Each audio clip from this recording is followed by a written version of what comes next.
আমরা চিপস খাই, cold drink খাই, এসব প্লাস্টিকের মধ্যেই থাকে।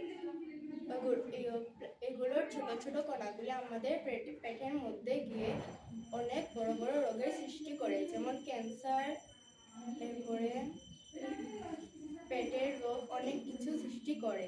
তার জন্য চিপস, কোল্ড ড্রিঙ্ক খাওয়া আমাদের বন্ধ করাটাই উচিত।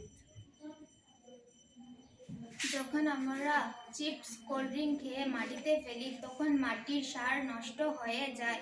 যখন সেই মাটিতে আমরা কিছু ফলন করতে যাই তখন ভালো ফলন হয় না।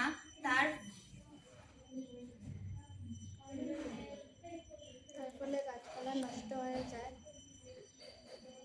এবং মাটির ফলন ভালোভাবে দেখা দেয়।